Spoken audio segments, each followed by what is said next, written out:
मंत्री गिरीश महाजन ने आज एकनाथ खड़से पर करारा प्रहार किया। महाजन का कहना है कि खड़से हर बार अपनी भूमिका बदलते हैं और मुक्ताई नगर में चुनाव न लड़ने के बयान पर उन्होंने कहा कि इतने बड़े नेता होकर एक नगरपालिका भी जिताकर नहीं लाए। महाजन ने आरोप लगाया कि खड़से एक और हमारे पार्टी को कोसते हैं और दूसरी ओर घर के अंदर ही सुविधा की राजनीति करते हैं। उन्होंने यहाँ तक कहा कि खड़से किस पार्टी में है यही समझ में नहीं आता और मुक्ताई नगर की ताकत कम बताने को लेकर राजनीति और भड़क गई है। आइए जानते हैं क्या कहना है गिरीश महाजन का। चांगलं बरोबर आहे, त्यांनी काय चुकीचं म्हटलंय। आता ते राष्ट्रवादीचे नेते आहेत आणि ते जर असं म्हणतायत तर चांगलं आहे, बरोबर आहे त्यांचं म्हणणं। आता ते त्यांच्या पक्षात ते कोणत्या पक्षात आहे हे मला माहिती खरं म्हणजे आता सध्या ते कुठल्या पक्षात आहेत। ते एवढे मोठे नेते आहेत महाराष्ट्रातले, मुख्यमंत्री कॅलिबरचे आहेत, जिल्ह्याचे नेते आहेत आणि ते म्हणतात माझ्या मतदारसंघात राष्ट्रवादीचं काही राहिलेलं नाही, मी लढवत नाही एकी जागा। आता मी काय बोलावं त्यांच्याबद्दल आणि ते काही बोलण्यासारखं काही विषय राहिलेला नाही मला असं वाटतं त्यांच्याबद्दल।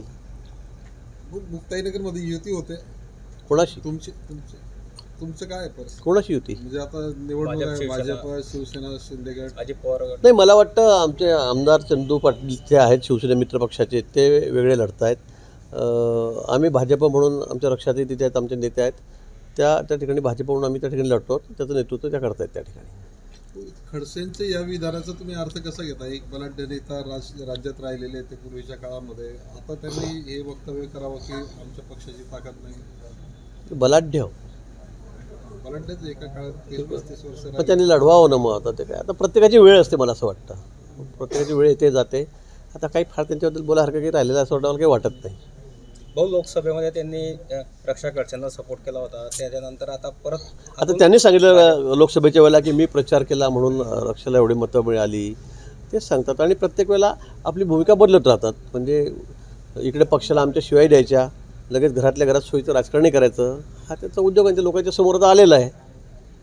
आता काही राहिलं नाही स्वतः, तर लगेच आता भाजपमध्ये अंडरग्राऊंड म्हणजे हेच लोक ठरवणार, यांच्यातली लोक तिकडे जाणार इकडे येणार, तेच तिथेचा तिकीट देणार, हे त्याच्या मतदारसंघामध्ये आणि घरामध्ये सगळं वाटाघाटीचं राजकारण आहे।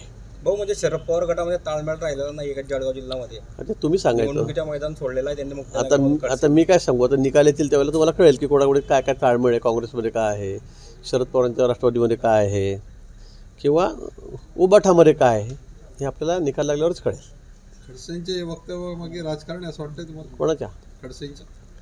काय मला वाटतं आता काय या विषयावर न बोललेलं बरं। काय मला बोलासारखं काही आहे ते वाटते मला, त्यांना एखादी राष्ट्रवादीची एखादी दुसरी जागा त्यांनी तालुक्यात जिल्ह्यामध्ये निवडून आणली असते, एखादी दुसरी नगरपालिका, अधिक बरं झालं। तर एवढे बलाढ्य नेते आहेत, मग त्यांनी जिल्ह्यामध्ये मी म्हणतो त्यांच्या मतदारसंघात जाऊ द्या, तिथं काही नाही त्याचं ते म्हणतात तर माझं काही राहिलेलं नाही इथे म्हणून मुक्ताईनगरमध्ये बोदवडमध्ये। पण मला असं वाटतं की त्यांनी जिल्ह्यात तरी एवढ्या 11-12 नगरपालिका आहेत, नगरपरिषद आहेत, एखादी तर निवडून आणायची ना मग, बरोबर आहे की नाही?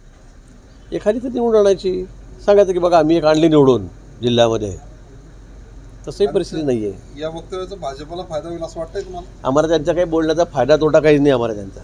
ते काय बोलले नाही बोलले आम्ही दखलही घेत नाही आणि आम्हाला त्याच्या फायदा तोटा काही आम्हाला त्याची आवश्यकता पण नाही आहे। त्यांनी सोयीचं आपलं राजकारण करत राहावं, इकडे काही नसलं की तिकडे जावं, तिकडे काही नसलं की तिकडे जावं, असं त्यांचं राजकारण आहे।